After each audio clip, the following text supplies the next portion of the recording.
प्यारे बच्चों, राजकीय उच्च प्राथमिक विद्यालय दुलमेरा स्टेशन लूणकरणसर से मैं आरिफ अली। बच्चों, आज हम क्लास 8 में लेसन नंबर 3 संश्लेषित रेशे एवं प्लास्टिक, इसके दूसरे भाग प्लास्टिक के बारे में बात करेंगे। हम ये जानेंगे कि प्लास्टिक क्या है,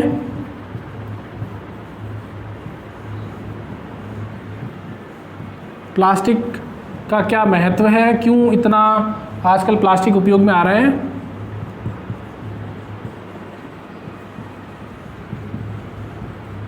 या प्लास्टिक हमारे लिए किस प्रकार उपयोगी है। फिर हम जानेंगे प्लास्टिक के प्रकार,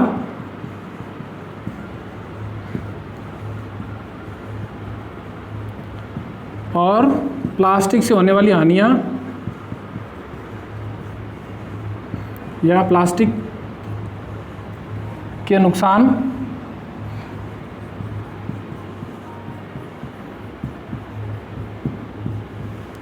और इस नुकसान को कम करने के बचाव उपाय।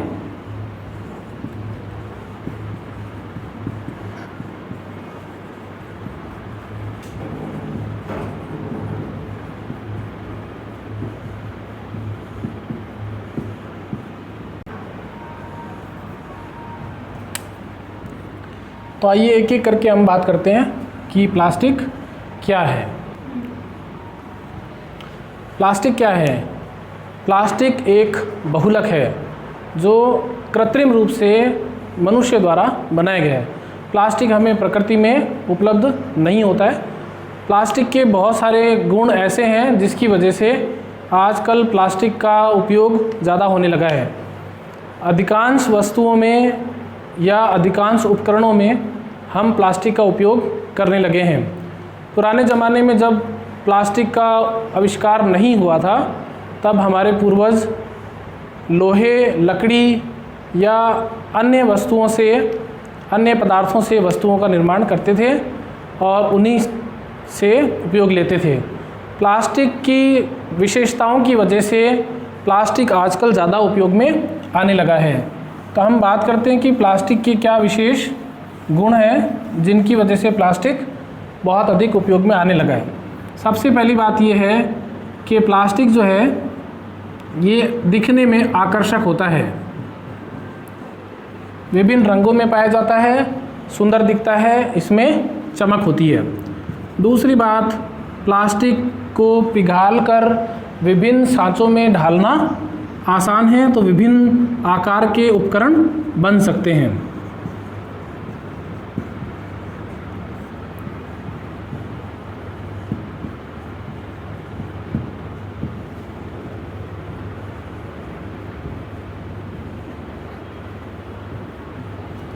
प्लास्टिक लचीला भी होता है और कठोर भी होता है। आवश्यकता के अनुसार हम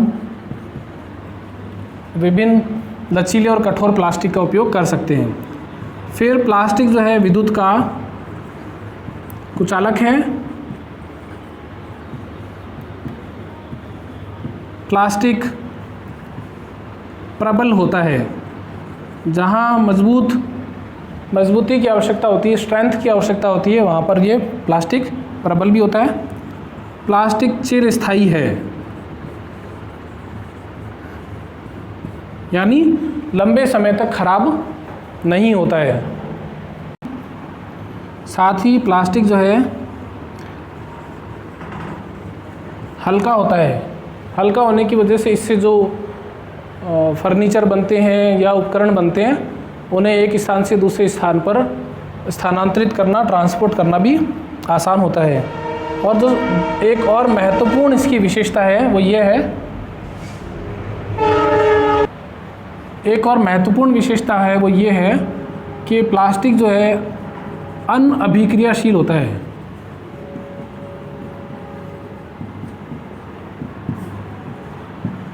अनअभिक्रियाशील होने का क्या मतलब है कि ये विभिन्न रसायनों के साथ में, पदार्थों के साथ में आसानी से अभिक्रिया नहीं करता है।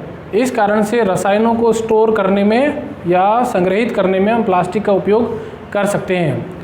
साथ ही जो खाद्य पदार्थ होते हैं वो प्लास्टिक में रखने पर इस प्रवृत्ति के कारण शीघ्रता से खराब भी नहीं होते हैं। इनसे एयर टाइट डब्बे बनाए जा सकते हैं जिनसे खाद्य पदार्थों को काफ़ी समय तक सुरक्षित रखा जा सकता है। और विभिन्न रसायनों के बारे में हमने बात कर ही ली कि विभिन्न रसायनों को रखने के लिए प्लास्टिक लाभदायक है, काफ़ी सुलभ है, उपयोगी है, क्योंकि ये रसायनों के साथ में आसानी से अभिक्रिया नहीं करता है। एक और पॉइंट है कि ये प्लास्टिक जो होते हैं, एक विशेष प्रकार के प्लास्टिक होते हैं, हम बात करेंगे थर्मोसेट प्लास्टिक। ये ऊष्मा के भी कुचालक होते हैं, या यूँ कहें कि ऊष्मा के प्रति सहाय होते हैं, यानी ऊष्मा को सहन कर सकते हैं, ऊष्मा सह्य होते हैं। तो ये कुछ विशेषताएं हैं जिनकी वजह से हमारे दैनिक जीवन के विभिन्न उपकरणों में, पदार्थों में, वस्तुओं में प्लास्टिक का बहुत ज़्यादा उपयोग होने लगा है। आइए बात करते हैं कि प्लास्टिक कितने प्रकार का होता है।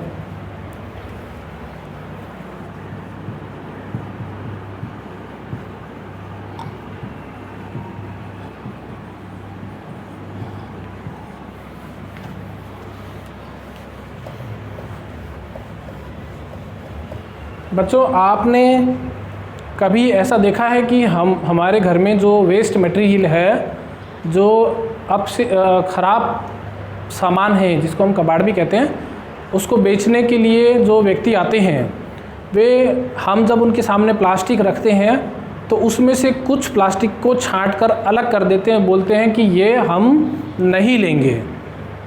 उसकी क्या वजह है? जो भी व्यक्ति हमारे से स्क्रैप मटेरियल या अनुपयोगी सामान खरीदने आते हैं, वे उसको क्यों खरीदते हैं? ताकि उस मटेरियल को पिघलाकर, यानी जो प्लास्टिक है उसको पिघलाकर उससे पुनः चक्रित किया जा सके, रिसाइकल कर सकें, और उस प्लास्टिक मटेरियल को जो वो हमसे ले जाते हैं उससे उनको पिघलाकर वापस उस प्लास्टिक से नई वस्तुएं बनाई जा सकें। तो प्लास्टिक में कुछ प्लास्टिक ऐसा भी होता है जिसे पिघलाकर पुनः सांचों में डालकर नई वस्तुएं बनाना संभव नहीं होता है। तो हम बात करते हैं कि वे कौन से प्लास्टिक है जो कि पुनः उपयोग में नहीं आ सकता है। तो एक सारणी के द्वारा ही हम इसको समझेंगे कि प्लास्टिक कितने प्रकार के होते हैं। प्लास्टिक दो प्रकार के होते हैं। एक प्लास्टिक होता है थर्मो प्लास्टिक, इसे ताप सुनम्य प्लास्टिक भी कहते हैं। और दूसरा प्रकार का प्लास्टिक है थर्मोसेटिंग या थर्मोसेट प्लास्टिक। इसे हम कहते हैं ताप दृढ़ प्लास्टिक।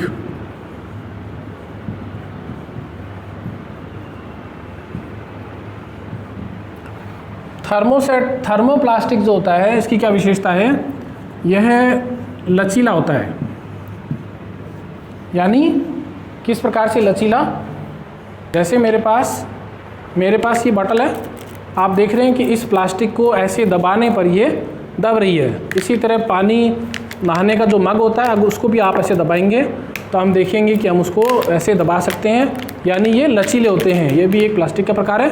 तो प्लास्टिक क्या होता है? लचीला होता है। इसी प्रकार जो थर्मोसेट प्लास्टिक होते हैं वे क्या होते हैं? कठोर होते हैं।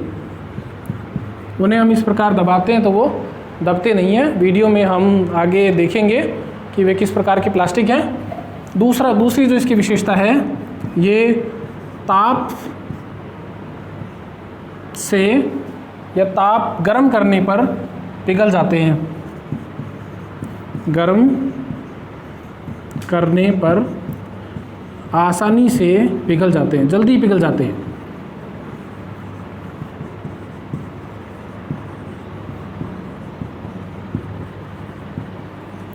और ये ऊष्मा को सहन करते हैं, ऊष्मा पाकर आसानी से नहीं पिघलते हैं।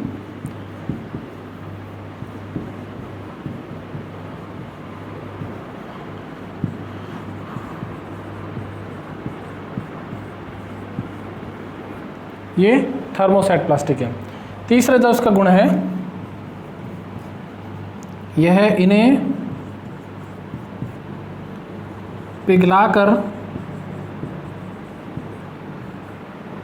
पुनः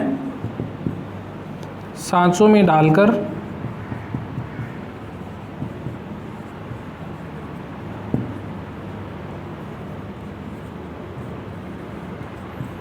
नई वस्तुएं बनाई जा सकती है।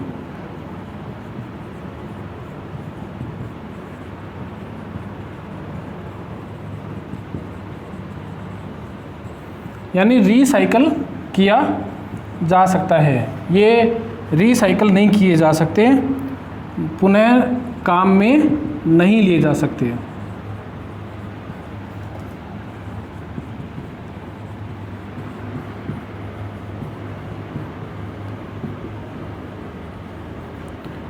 तो इस प्रकार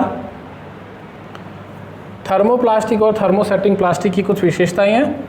ये लचीला होता है, ये कठोर होता है, गर्म करने पर आसानी से पिघल जाते हैं, ऊष्मा पाकर पिघलते नहीं हैं। इसी गुण का उपयोग करते हुए जो विद्युत के जितने भी उपकरण होते हैं या गर्म स्थानों पर काम आने वाले रसोई के अंदर जो हमारे बर्तन होते हैं, प्रेशर कुकर है, स्टोव, ओवन है, टोस्टर है, जो गर्म होने वाले जितने भी भाग होते हैं, निमज्जन छड़ होती है या पतीला टोपिया, जो भी हम बर्तन यूज़ करते हैं खाना बनाने के लिए, उसके हैंडल हत्थे जो होते हैं वो ऊष्मा से पिघलते नहीं है, इसलिए वहाँ पे हम थर्मोसेट प्लास्टिक यूज़ करते हैं।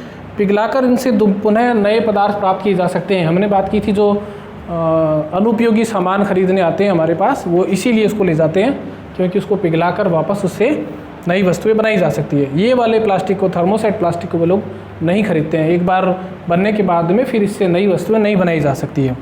उदाहरण की हम बात करें, थर्मोप्लास्टिक के अंदर हम लिखते हैं पीवीसी, पॉलीथीन,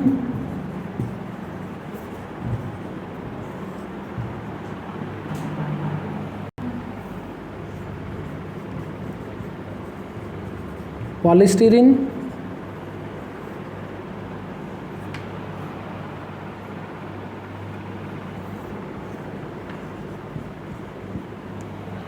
और थर्मोसेट प्लास्टिक में टेफ्लॉन, बैकेलाइट और मेलेमाइन।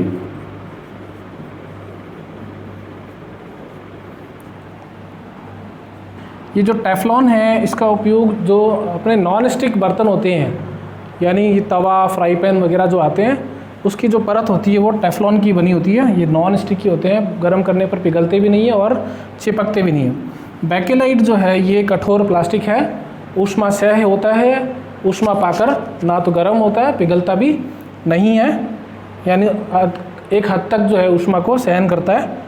तो इसका उपयोग जो प्रेशर कुकर है या टोस्टर है, उसके हत्थे जो होते हैं जहाँ पर गर्म पदार्थ होते हैं, या विद्युत के जो स्विच होते हैं उसमें इसका उपयोग किया जाता है। क्योंकि विद्युत जब बहती है तो वहाँ पर भी गर्मी होती है, शॉर्ट सर्किट भी हो सकता है, तो उससे बचाव के लिए वहाँ पर बैकेलाइट के स्विच, बैकेलाइट के प्लग यूज़ होते हैं।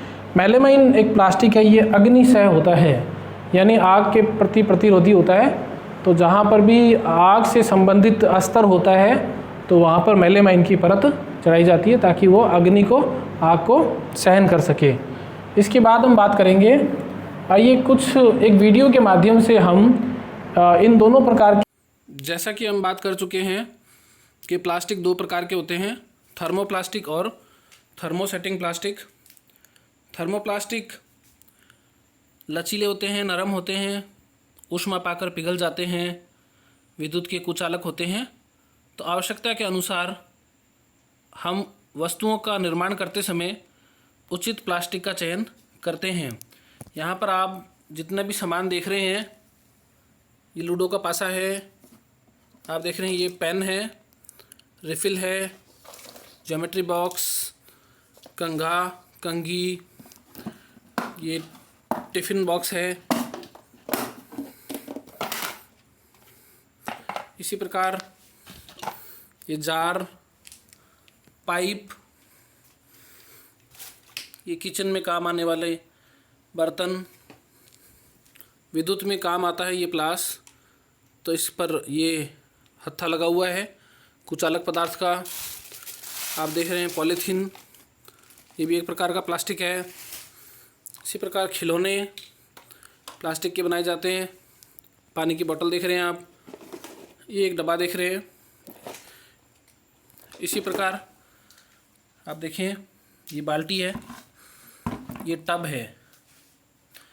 इन सभी वस्तुओं को काम में लेते समय हमें कठोर होने की आवश्यकता नहीं है, मतलब वस्तुओं की कठोरता की आवश्यकता नहीं है, और ना ही ताप की परिस्थितियों में इनको यूज़ लेना है। इसलिए इसमें थर्मोप्लास्टिक का उपयोग किया गया है। अब बात करते हैं थर्मो सेटिंग प्लास्टिक की।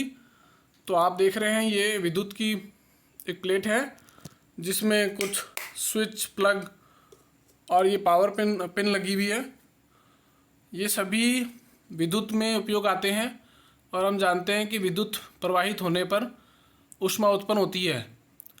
तो दो कारणों की वजह से इनको यहाँ पर यूज़ किया गया है। एक तो ये कठोर हैं, ये विद्युत के कुचालक हैं, और साथ ही इसलिए भी इसे यूज़ किया गया है कि ये ऊष्मा पाकर आसानी से पिघलते नहीं हैं। अतः विद्युत के जो उपकरण होते हैं उनमें थर्मो सेटिंग प्लास्टिक का उपयोग किया जाता है। ये आप देख रहे हैं, ये पीने के पानी की जो फिटिंग होती है उसके अंदर भी आजकल इस प्रकार के प्लास्टिक का उपयोग किया जाता है, थर्मोसेटिंग प्लास्टिक का। यहाँ पर थर्मोसेटिंग प्लास्टिक का उपयोग इसलिए किया गया है क्योंकि हमें कठोर पदार्थों की आवश्यकता होती है, ताकि इन पर दबाव पड़ने पर ये दबे नहीं, पिचके नहीं। इसी प्रकार विद्युत की अंडरग्राउंड सेटिंग जो होती है दीवार के अंदर, उसके अंदर भी इसी प्रकार पाइप्स, बैंड, टी वगैरह का उपयोग किया जाता है। कठोर और ऊष्मा के कुचालक होने के कारण यहाँ पर इनका उपयोग किया जाता है। ये भी विद्युत के उपकरण है। ये बल्ब होल्डर है,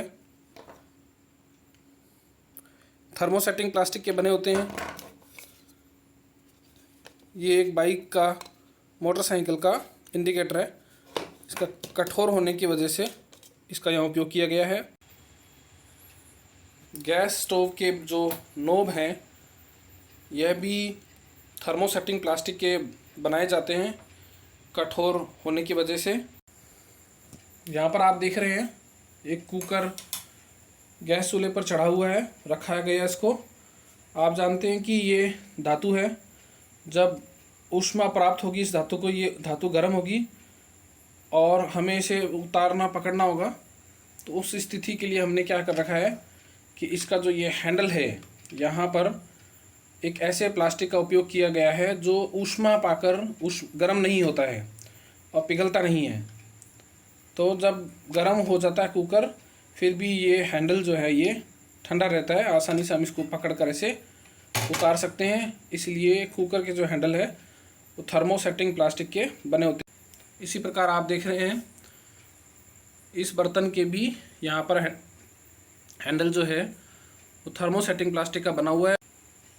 आप देख रहे हैं, ये तवा है, तवा धातु का बना होता है, और इसका जो हैंडल है ये भी फिर थर्मोसेटिंग प्लास्टिक का बना हुआ है। ब्रेड सेकने का ये टोस्टर है, टोस्टर। इसकी जो प्लेट है ये धातु की बनी होती है, और इसके जो हत्थे हैं ये इस प्रकार आप देख रहे हैं, गर्म नहीं हो रहा है। ये मैं इसको आसानी से पकड़ पा रहा हूँ। इसकी वजह ये है कि इसमें थर्मोसेटिंग प्लास्टिक का उपयोग किया गया है, जो कठोर भी है और ऊष्मा का कुचालक भी है। यानी ऊष्मा पाकर ये ना तो गर्म होता है, ना ही पिघलता है। ये विद्युत MCB है। MCB में भी आप समझ गए होंगे किस प्रकार के प्लास्टिक का उपयोग किया जाएगा। जी हाँ, यहाँ पर थर्मोसेटिंग प्लास्टिक का उपयोग किया जाएगा, जो कि कठोर होता है, जो कि विद्युत का कुचालक होता है और ऊष्मा पाकर पिघलता नहीं है। ये एक विद्युत का मीटर है, कठोर।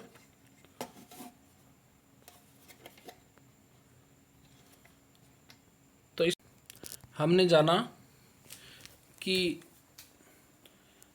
वस्तुओं का निर्माण करते समय प्लास्टिक ऐसा चुना जाता है जो कि उपयुक्त परिस्थितियों में लाभदायक हो। जहाँ पर नरम प्लास्टिक की आवश्यकता होती है वहाँ नरम प्लास्टिक चुना जाता है, जहाँ पर कठोर प्लास्टिक की आवश्यकता होती है वहाँ कठोर थर्मोसेटिंग प्लास्टिक चुना जाता है, जहाँ ऊष्मा प्रतिरोधी प्लास्टिक की आवश्यकता होती है वहाँ पर भी थर्मोसेटिंग प्लास्टिक उपयोग किया जाता है, जहाँ लचीले व्यवस्था की लचीले पदार्थों की ज़रूरत होती है तो लचीला प्लास्टिक चुना जाता है, थर्मोप्लास्टिक चुना जाता है। तो इस प्रकार वीडियो के माध्यम से हमने देखा कि प्लास्टिक हमारे लिए कितना उपयोगी है। जीवन के प्रत्येक क्षेत्र में जितनी भी वस्तुएं हैं प्लास्टिक उनका हिस्सा बन चुका है, तो प्लास्टिक हमारे लिए बहुत महत्वपूर्ण है। लेकिन साथ ही साथ ये प्लास्टिक हमारे पर्यावरण के लिए बहुत नुकसानदायक भी है। यह भूमि को भी प्रदूषित करता है, यह वायु को भी प्रदूषित करता है, यह जल को भी प्रदूषित करता है। किस प्रकार से कि प्लास्टिक की जो थैलियाँ होती है, पॉलीथीन की जो थैलियाँ होती है, ये उपयोग के बाद में मृदा में छोड़ दी जाती है, मिट्टी में फेंक दी जाती है।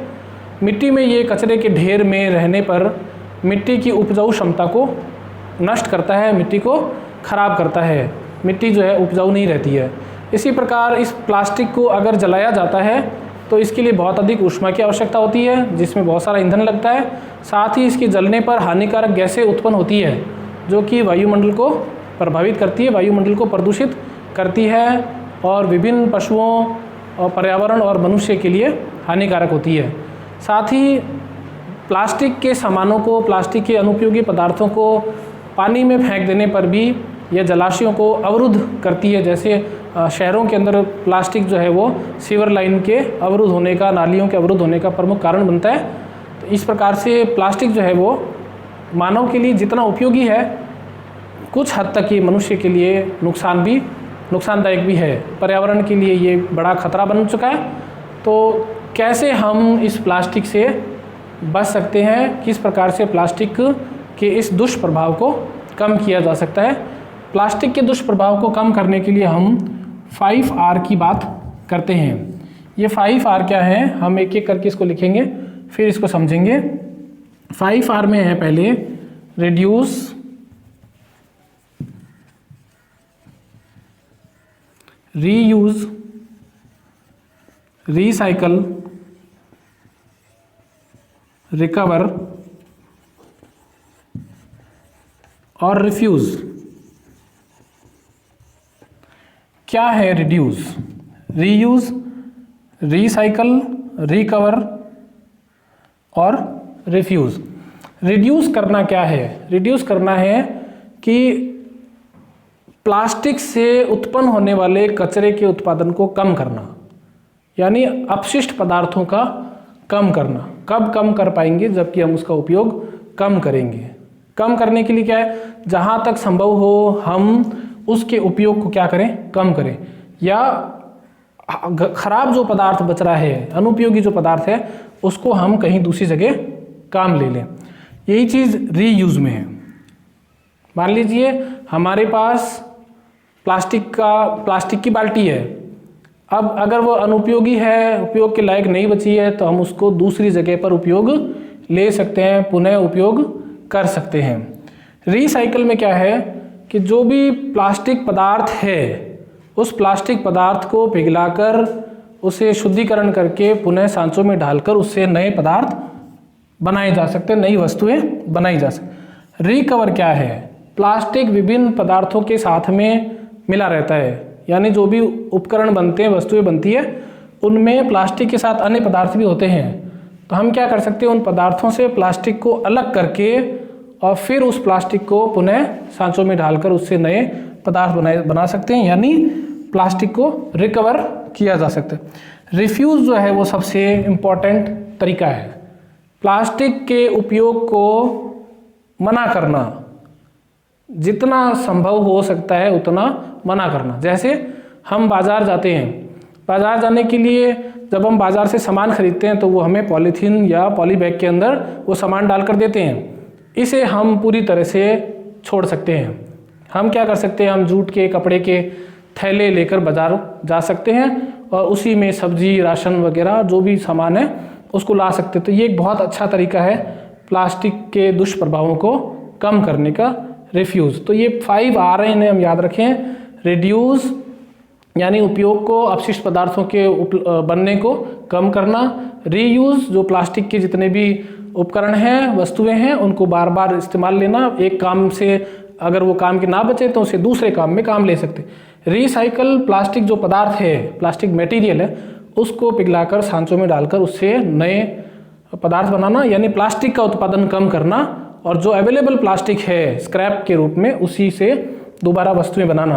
रिकवर न करना, प्लास्टिक अन्य पदार्थों के साथ में मिला हुआ है, उनमें से प्लास्टिक को निकालकर और उन्हें काम में लेना।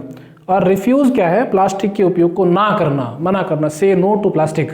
तो उसके लिए हम क्या कर सकते हैं कि हम प्लास्टिक की जो थैलियाँ हैं, प्लास्टिक के जहाँ तक ज़रूरत ना हो, हम डिस्पोजेबल प्लास्टिक का उपयोग भी कम करें, क्योंकि ये पर्यावरण प्रदूषण के लिए बड़ा खतरा है। एक और टॉपिक बच रहा है इस चैप्टर में हमारा, उसको हम बात कर लेते हैं। जैव निम्नीकरणीय और जैव अनिम्नीकरणीय पदार्थ क्या होते हैं? इसे भी हम सारणी से ही समझ लेते हैं, आसान रहता है हमारे लिए। जैव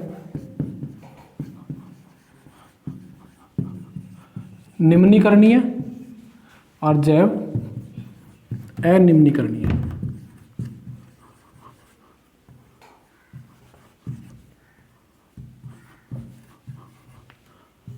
यानी बायो डिग्रेडेबल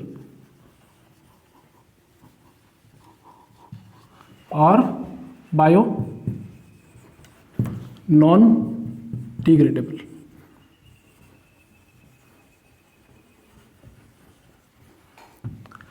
क्या है जैव निम्नीकरणीय, जैव अनिम्नीकरणीय? जैव निम्नीकरणीय का मतलब है जैव बायो निम्नीकरणीय, यानी अपघटित करना, कम करना, नष्ट करना। ऐसे पदार्थ जिन्हें सजीवों के द्वारा उपयोग में लेकर नष्ट किया जाता है वह जैव निम्नीकरणीय पदार्थ कहलाते हैं।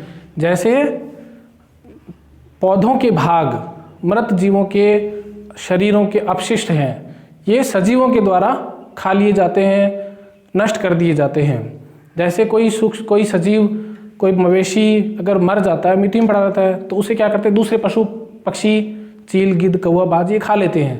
इसी प्रकार पेड़ों की शाखाएं, तने, डालियाँ होती है, ये भी पशुओं, मवेशियों के द्वारा खा लिए जाते हैं। तो इसी तरह कोई सजीव का ऐसा शरीर है जो चिल, गिद्ध और दूसरे पशु भी नहीं खाते हैं, तो उन्हें मिट्टी में, मृदा में जो सूक्ष्म जीव होते हैं वे अपघटित कर मिट्टी में मिला देते हैं। तो ऐसे पदार्थ जैव निम्नीकरणीय पदार्थ कहलाते हैं। जैव अनिम्नीकरणीय पदार्थ वे हैं जो सजीवों के द्वारा खाकर या किसी अन्य विधि से नष्ट नहीं किए जा सकते हैं। तो आइए हम एक एक करके लिख लेते हैं। तो ये जो है सजीवों द्वारा नष्ट किए जा सकते हैं।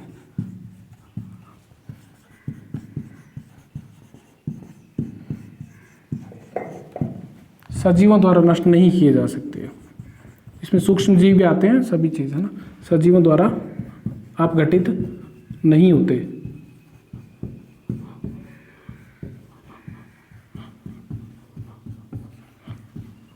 ये बायो डिग्रेडेबल है, सजीवों द्वारा नष्ट किए जा सकते हैं। वातावरणीय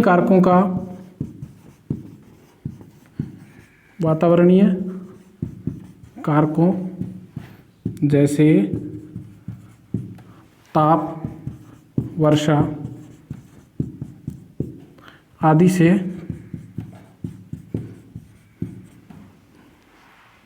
प्रभावित होते हैं और नष्ट होते हैं।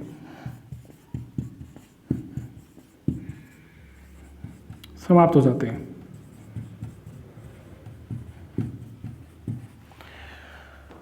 ये क्या है? जैसे हमने बात की ना, जो सब्जियों के छिलके हैं, पेड़ पौधों के भाग हैं, मृत पशु हैं, अगर वातावरण में ऐसे भी खुले पड़े रहते हैं तो ताप, वर्षा, हवा, तूफान वगैरह की वजह से भी ये नष्ट हो जाते हैं। इन पे वातावरणीय कारकों का अधिक प्रभाव नहीं पड़ता है, लेकिन इतना प्रभाव नहीं पड़ता है। वातावरणीय कारकों का प्रभाव कम पड़ता है।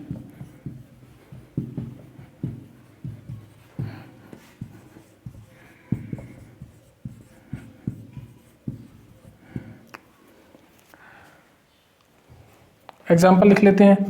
इसके एग्जाम्पल है सजीवों के शरीर,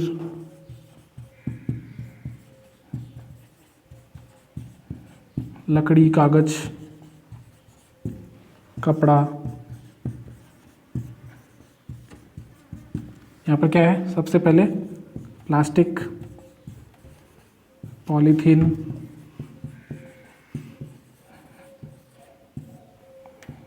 और लोहा, लंबे समय तक पड़ा रहता है, इतनी आसानी से खराब नहीं, धातु है। तो इस प्रकार बच्चों हमने प्लास्टिक के बारे में आज जानने की कोशिश की। प्लास्टिक किस प्रकार से लाभदायक है, किस प्रकार से हानिकारक है। एक छोटा सा लास्ट में हम एक प्रयोग करेंगे जिसमें हम ये जानेंगे कि प्लास्टिक किस प्रकार से विद्युत का कुचालक है। इसको प्रयोग को करने के लिए हमने एक बैटरी ली है, इसमें से 2 तार लगे हुए हैं, इस पर एक LED जोड़ी है। हम यहाँ देखेंगे कि ये धातु का है और धातु पर इस तार के दोनों सिरों को जोड़ने पर ये परिपथ पूर्ण होता है और LED जल जाती है। ये धातु है, इससे बल्ब जल रहा है। ये चाबी देखिए, अब इसका एक सिरा यहाँ जोड़ रहे हैं हम, तो ये बल्ब जल रहा है। पेंसिल के बारे में आपका क्या विचार है? पेंसिल के जो ग्रेफाइट होता है ये अधातु होते हुए भी विद्युत का सुचालक है। देखिए यहाँ एक सिरे पर जोड़ने पर और दूसरे सिरे पर जोड़ने पर ये जलता है। लकड़ी वाले हिस्से पर अगर हम लगाते हैं तो लकड़ी विद्युत की कुचालक है। इसी प्रकार ये एक फैन ब्लेड है जो कि प्लास्टिक की है, आप देख रहे हैं। दोनों सिरों को इस प्रकार जोड़ने पर LED नहीं जल रही है। ये पेन है, इसके दोनों सिरों पर जोड़ने पर भी LED नहीं जल रही है। ये बॉटल है, इस पर जोड़ने पर भी हमारी LED देखें आप नहीं जल रही है। तो इस प्रकार हम ये देख रहे हैं कि प्लास्टिक जो है वो विद्युत का कुचालक होता है।